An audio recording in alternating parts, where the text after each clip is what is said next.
Beast killer episode 5 के साथ हाजिर हूँ। चलो बिना किसी बकचोदी के एपिसोड शुरू करते हैं। एपिसोड की शुरुआत वहीं से होती है जहाँ से हमारा पिछला एपिसोड खत्म हुआ था, जहाँ पर हैंसोंग के अंकल बीस्ट में बदल जाते हैं। हैंसोंग अपने अंकल को बीस्ट में बदलते हुए देख के उसकी फटकी 64 हो जाती है। हैंसोंग के अंकल अपने हाथ में पंजे निकाल लेते हैं। हम देख पाते हैं हैंसोंग के अंकल का साइज बहुत बड़ा होता है एक नॉर्मल पीस से, और उनके पेट पे एक मुंह भी होता है। हैंसोंग घबराते हुए अपने अंकल की तरफ देखता है क्योंकि उसके अंकल सुगर जैसे एक मॉन्स्टर में बदल चुके होते हैं। हैंसोंग के अंकल हैंसोंग के ऊपर एक पंच मारते हैं, लेकिन हैंसोंग उनके पंच से डॉज कर जाता है और नीचे का पूरा ग्राउंड टूट जाता है। हैंसोंग चिल्लाते हुए बहुत दूर जाके गिरता है। वहाँ पर वो उठने की कोशिश कर रहा होता है। हैंसोंग घबराते हुए कहता है ये सब क्यों हो रहा है और मेरे अंकल भी एक बीस्ट है। अंकल हैंसोंग के मुंह पे एक पंच मारते हैं जिससे हैंसोंग के मुंह की हालत बेकार हो जाती है और वो दूर जाके एक दीवार से टकराता है जिससे उसकी सारी हड्डियां टूट जाती है शरीर। हैंसोंग के अंकल हैंसोंग के पास जाते हैं और उसका हाथ पकड़ के उसे ऊपर उठा लेते हैं। हैंसोंग के अंकल अपने दूसरे हाथ को भी हैंसोंग की तरफ बढ़ाते हैं और दोनों हाथ से हैंसोंग को पीछे पकड़ लेते हैं। हैंसोंग दर्द के मारे बहुत तेज चिल्लाता है। हैंसोंग के अंकल अब भी होश में होते हैं और कहते हैं ये सब तुम्हारी वजह से हुआ है, तुम्हारी मदर भी तुम्हारी वजह से मरी है। हैंसोंग अपने मन में सोचता है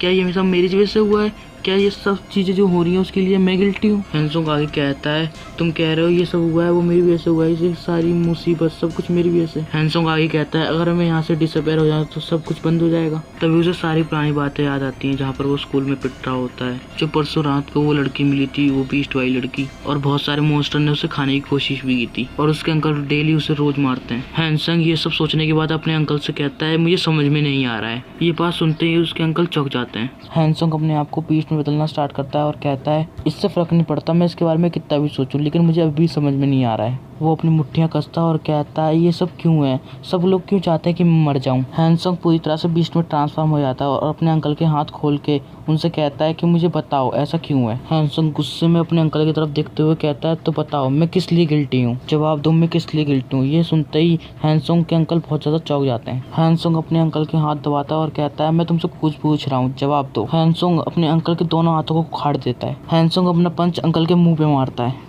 हैंसोंग अभी अपने अंकल के चेहरे की तरफ ही देख रहा होता है। तभी हैंसोंग के अंकल अपने पेट पे बने हुए अपने मुंह को खोलते हैं और हैंसोंग को खा लेते हैं। तभी अंकल कह रहे थे तुमने पूछा था तो क्या तुमने गलत करा है, लेकिन जब तुम पैदा हुए थे तभी तुम हम पे बोझ थे। अंकल सोच रहे होते हैं हैंसोंग मर गया होता है, लेकिन हैंसोंग अब उनके पेट से ही आवाज़ देता है और कहता है जब मैं पैदा हुआ था तभी से तुमने मुझे अपने परिवार का सदस्य नहीं माना। ये तो बहुत अच्छा है, अब मैं तुम मानने के बाद अपने आप को गिल्टी फील नहीं करूंगा। तभी अंकल का पेट फूलने लग जाता है। ये देखते ही अंकल बहुत ज़्यादा हैरान हो जाते हैं और घबरा भी आते हैं। अंकल के पेट में बहुत दर्द हो रहा होता है। वो कहते हैं रुको रुको रुको मैं तुम्हें बताता हूँ, तो तुम मेरी बात सुनो मेरी बात सुनो। तभी हमें अंकल के पेट का सीन दिखाया जाता है जहाँ पर हैंसोंग कहता है चुप हो जा तू। हैंसोंग उसके अंकल का पेट फाड़ के बाहर निकलता है जिससे उसके अंकल बहुत तेज चिल्लाते हैं। हैंसोंग आगे कहता है मैं तुम्हारी बकवास सुन सुन के पक चुका हूँ। हैंसोंग अपने खूनी अंदाज में कहता है कि तुम अपनी आंखें खोलो और देखो मैं यहाँ पर हूँ।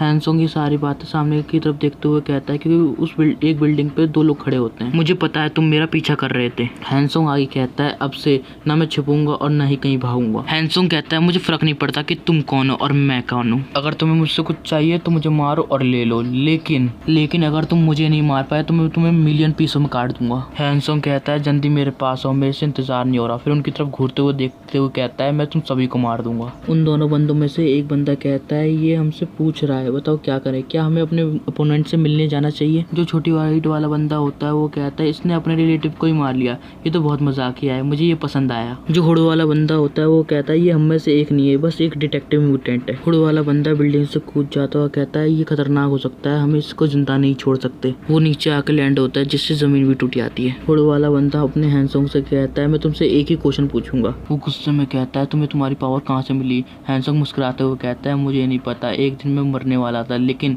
जब मैंने अपनी आंखें खोली तो मैं कुछ ऐसा था। क्या तुम इस बकवास पर यकीन करोगे। वो हुड वाला बंदा अपनी बीस्ट वाली फॉर्म में आते हुए हमारे मेन कैरेक्टर हैंसोंग से कहता है तुम बिना किसी मदद के अवेकन हो गए, नहीं तुम सच नहीं बोल रहे हो, लेकिन ये वही जगह है जहाँ पर मैं तुम्हें तुम्हारे हाथों से ही मारूंगा। हमें दिखाया जाता है उसकी बीस्ट वाली फॉर्म दूसरे बीस्ट से अलग होती है। अगर आपको वीडियो अच्छी लगी हो तो लाइक शेयर एंड कमेंट करें, अगर हो सके तो सब्सक्राइब भी कर दें।